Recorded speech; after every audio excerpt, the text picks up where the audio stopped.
Buenos días, buenas tardes y buenas noches. En el vídeo de hoy vamos a ver la lección 2 de nuestra unidad didáctica llamada de subidas y bajadas, que hace referencia al relieve. En esta lección 2 vamos a volver a ver una introducción, pero es la segunda parte y es la que he titulado H2O. Yo me refería a que la lección anterior, que era la introducción parte 1, era más sobre la litosfera, o sea, sobre la parte terrestre, y en esta vamos a ver, ¿no?, la parte más marina, ¿no? Nada más comenzar la lección hablaremos un poquillo del agua, dulce, salada, etcétera, un subapartado dedicado al ciclo del agua y después la erosión. Aunque con la erosión he sido un poco más ambiguo, he salido un poquito también más allá del agua, pero bueno, creo que al final pues la erosión es mucho más que agua, pero también lo veía necesario meterlo en este apartado. Un segundo punto que hablamos exclusivamente es de agua dulce, y ya en sus apartados pues ríos, aguas subterráneas y glaciares. Y el último apartado vamos a ver el agua salada, que hace referencia a la zona pues sumergida, ¿no?, de la zona de la Tierra, y por eso, bueno, le he puesto el mismo título que a la última parte de la anterior lección primera de este tema. O sea, la superficie es terrestre, pero parte 2. Antes vimos las tierras emergidas, ahora veremos las sumergidas, o sea, los mares y los océanos. Bueno, comenzamos. El agua es un 71% de toda la superficie de la Tierra. Este dato ya lo sabíamos, ¿no? De la unidad anterior. Aquí he venido a señalar esta gráfica. A lo mejor os parece un poco complicada, pero lo contrario, es muy fácil. Primero nos fijamos en este círculo, ¿no? Entonces vemos toda esa porción de agua salada contra esa pequeña porción de agua dulce. Ahora, como veis, esta pequeña porción se abre. Entonces, esto solo hace referencia a esa pequeña porción. O sea, es como si esa pequeña pizza, a su vez, la cortáramos y, bueno, y diera esto su resultado.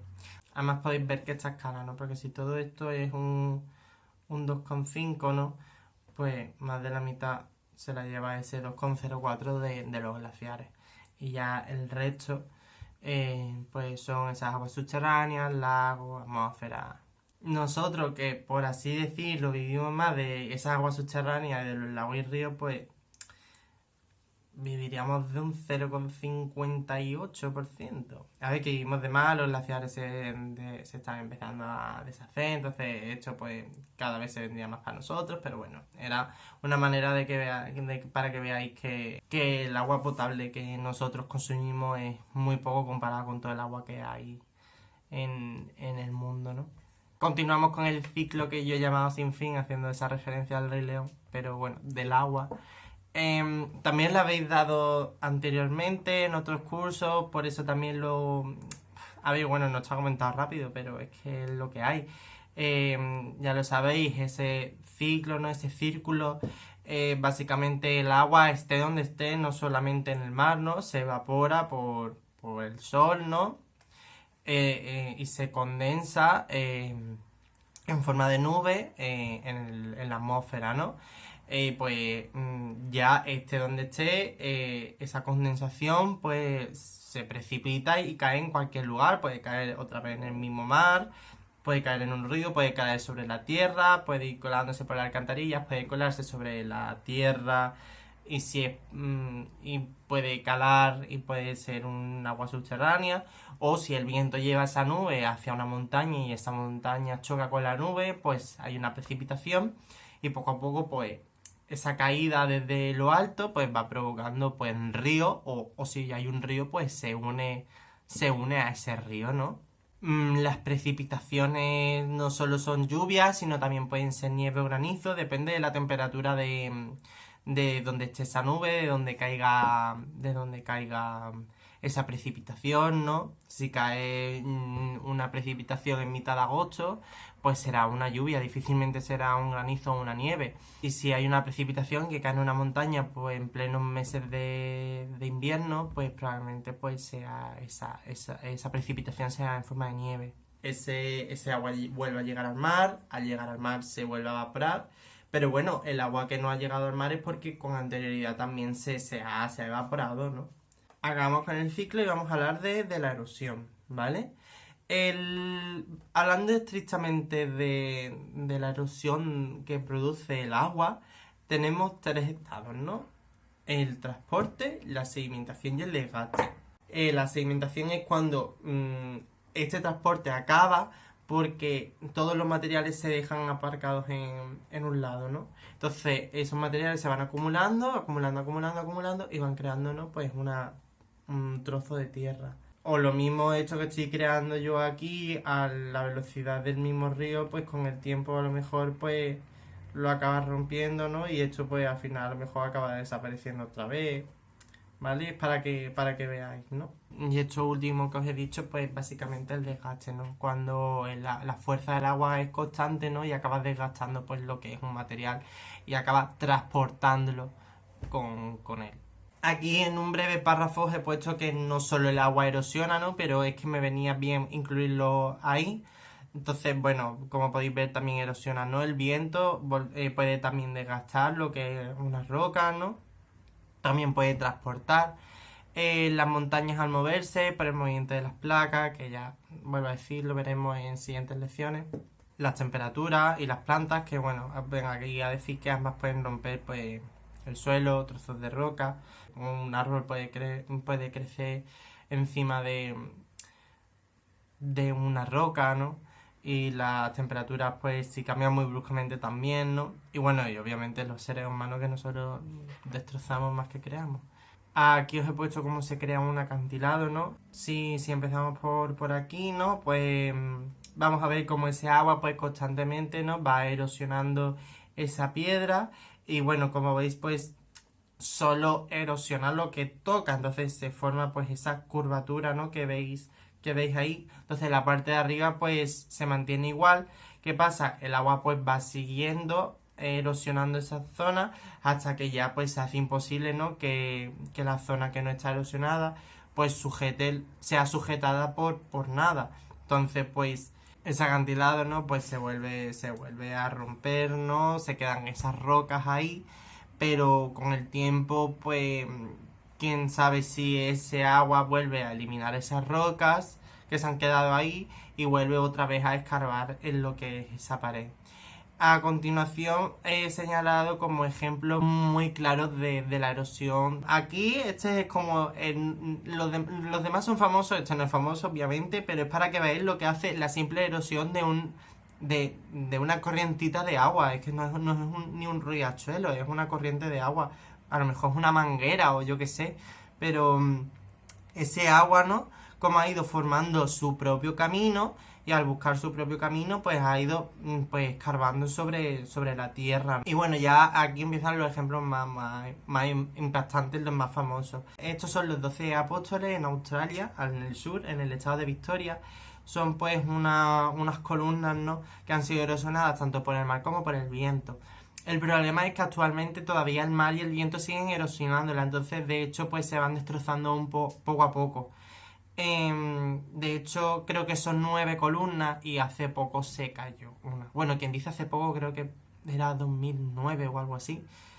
El Tajo de Ronda, a ver, lo importante no es que el puente es precioso, el puente viejo, pero lo importante aquí no es ese puente, sino ver cómo esa cascada, ese riachuelo, ¿no? Pues ha ido erosionando el camino por el que iba pasando y ha ido creando, ¿no? Pues esta forma de V. Ese río, ¿no? Pues ha ido hundiendo la zona en esa forma de V y como todos los ríos, todos los valles tienen forma de V, me adelanto a la siguiente lección. Y bueno, gracias pues, a ese barranco que ha creado en forma de V y su posterior caída, ¿no? Pues se ha podido, ¿no? Pues edificar ahí ese puente que casi se camufla, ¿no? Con las paredes del Tajo.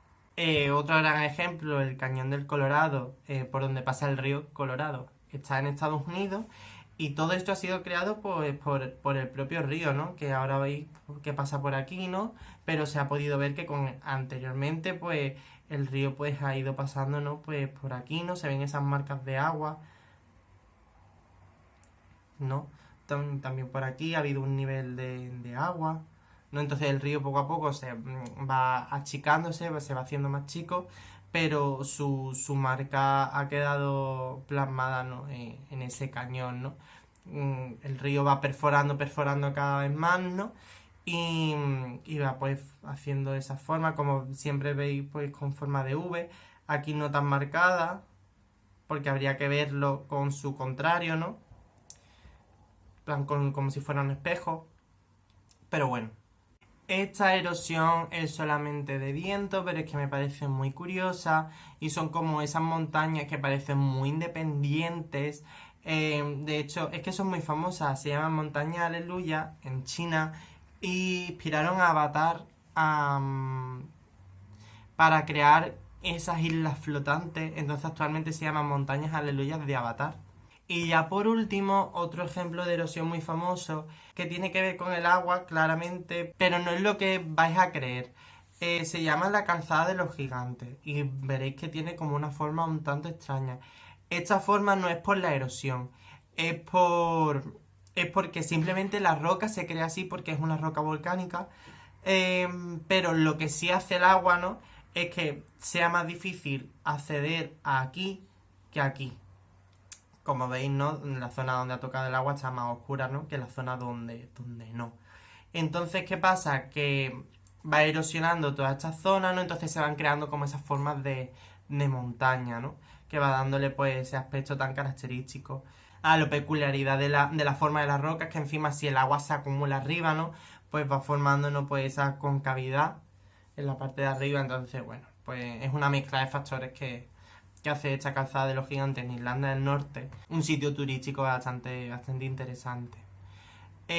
Vamos a hablar ya del segundo punto, agua dulce, lo he dividido en ríos, glaciares y agua subterránea.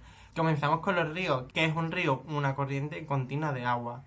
Los ríos discurren a través de un cauce y el caudal es el que mide la cantidad de agua que lleva ese cauce. Donde acaba un río, la desembocadura. Y cuando un río acaba en otro río que puede pasar, este río es el afluente del río principal. Aquí tenemos un río, ¿no? Que desemboca en el mar. Y aquí tenemos un río que desemboca en otro río. Entonces, ¿cuál es el afluente? El afluente es este, con respecto a este. Porque este es el río principal que sí llega al mar. Podríamos llamar curso a las partes que tiene el río, ¿no? Tiene la parte el curso alto, que es donde nace, el bajo, que es donde desemboca, y el medio, que no es ni el alto ni el bajo, ¿no? La cuenca hidrográfica o fluvial de un río hace no solo referencia al río, sino que también sus afluentes, ¿no? Por ejemplo, he dibujado aquí el río Guadalquivir y voy a dibujar sus afluentes, ¿vale? Unos afluentes que obviamente pues me estoy inventando. El Guadalquivir aquí tiene la marisma, una desembocadura un poco así. Vale. ¿Cuál sería la cuenca hidrográfica de Guadalquivir? Pues sería todo esto, ¿no?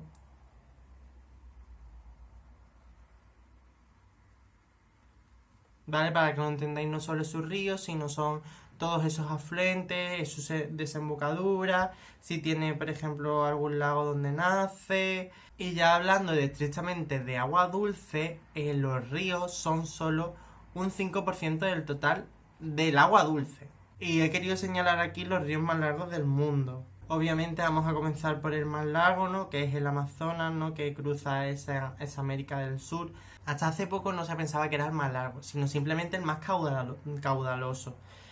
Y se creía que el más largo era el Nilo.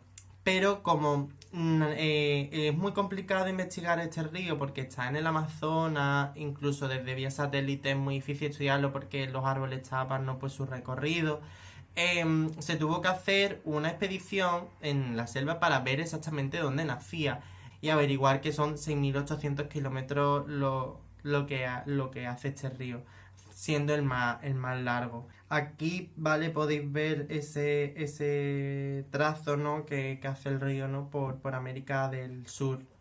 El siguiente es el destronado río Nilo, que cruza Egipto de norte a sur, ¿vale?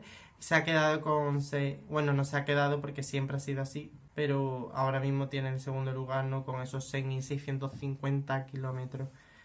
Aquí podéis ver su recorrido, ¿no? Que cruza Egipto, también nace en Sudán.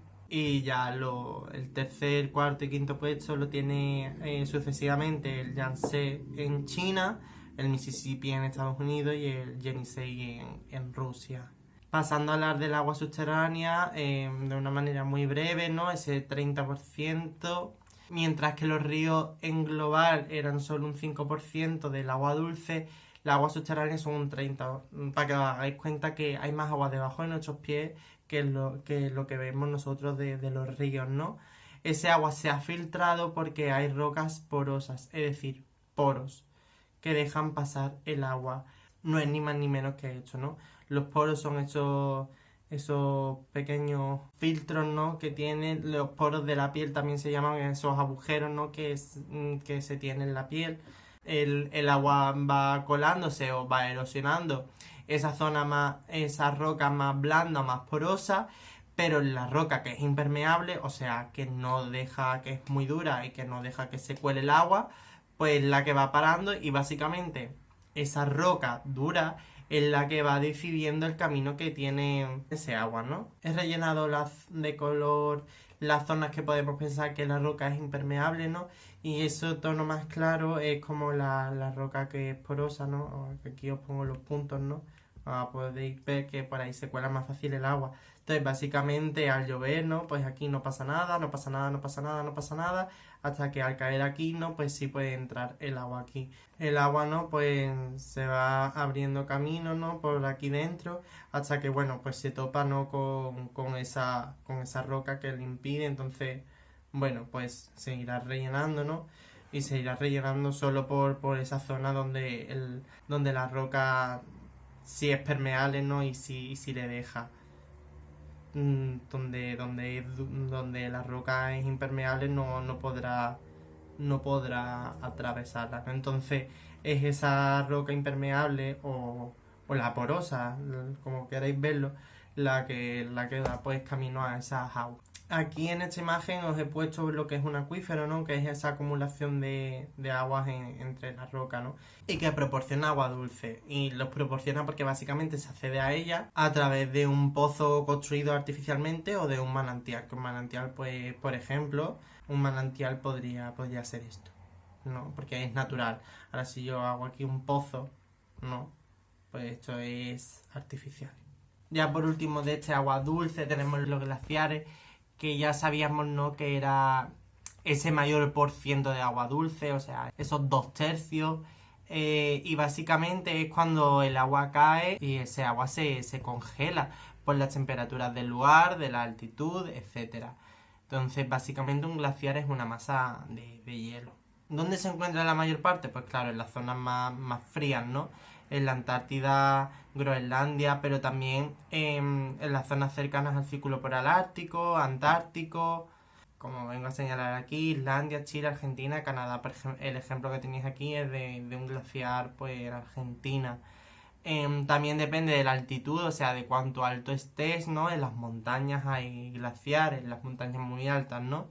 En los Alpes suizos, en el Kilimanjaro en África, en el Everest. Esos glaciares, cuando llegan al mar, como hace con los acantilados, ¿no?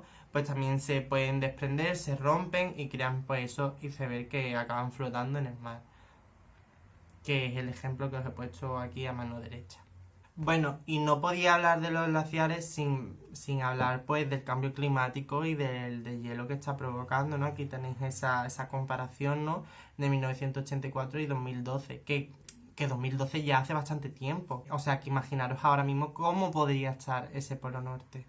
He querido señalar esta página web didáctica, ¿no? Que te enseña, mira, cómo pasa el tiempo entre 2017 y 2018, ya es algo más reciente, y ver cómo ese polo norte pues se va deshaciendo poco a poco, ¿no? ¿Qué ocurre con todo este hielo que con el cambio climático se deshace y acaba en el mar? Pues que el nivel de este mar sube, entonces las zonas costeras se ven inundadas, ¿no? Aquí os he puesto un mapa de cómo sería España con estos niveles de mar. Málaga está inundada, pero España en sí no se ve muy perjudicada. La zona de Leche, Valencia, todas las desembocaduras del Guadalquivir sí, pero por ejemplo Portugal sí se la ve más afectada, pero es que toda esta zona de Reino Unido, Países Bajos, Dinamarca, totalmente súper afectada. Y bueno, ya acabo con las tierras sumergidas, que básicamente son esos mares y océanos, ¿no? Esa agua salada, que es la mayor parte, ¿no? de la tierra. Aquí os he hablado un poquito de la sal, ¿no? Cuanta más calor haga en una zona, se evapora más rápido el agua del mar y se queda más sal en esa zona, ¿no? Entonces, las zonas más saladas de la tierra normalmente van en relación con las zonas más cálidas, ¿no? Aquí os he puesto el ejemplo del Mar Muerto, que es un lago interior muy grande, que por eso se llama mar. Y muerto es porque tiene tal cantidad de sal que impide que haya vida dentro de este lago, ¿no? La sal produce, bueno, una gran cantidad de sal, que además que se puede ver, ¿no? Como hay sal flotando, ¿no? En este ejemplo, bueno, pues mira toda la sal que hay aquí. Esta sal produce que la gente pueda flotar. Y diré, yo floto en cualquier agua. Sí, pero tú flotas porque tú eres consciente y tú intentas flotar. Pero es que aquí en este agua es imposible sumergirte porque tiendes a subir. Entonces es muy fácil pues estar en esas posiciones, ¿no? Mirar a la gente leyendo, ¿no? Entonces pues a provocar estas fotos tan curiosas como veis aquí.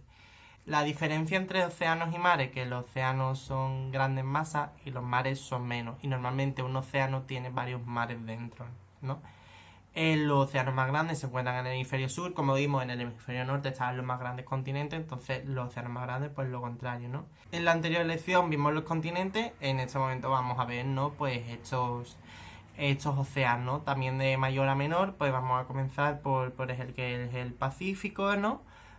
Después sería el Atlántico, el Índico, el penúltimo sería el glaciar antártico y el último el glaciar ártico, ¿vale? Aquí arriba os he señalado algunos mares importantes de estos océanos, por ejemplo el del Atlántico lo conocéis más porque es nuestro, ¿no? El Mediterráneo, pero también como el Atlántico es todo esto, ¿no? No solo tenemos aquí el Mediterráneo, sino que tenemos aquí el Caribe, ¿no? Y bueno, finalmente para acabar con esta lección, como ya hemos hablado de los océanos y de los mares, he querido acabar con las mareas, ¿no? Que es básicamente esa subida y bajada del mar, muy notable por ejemplo por las noches, ¿no? Gracias a la atracción de la gravedad de la luna y del sol sobre la Tierra.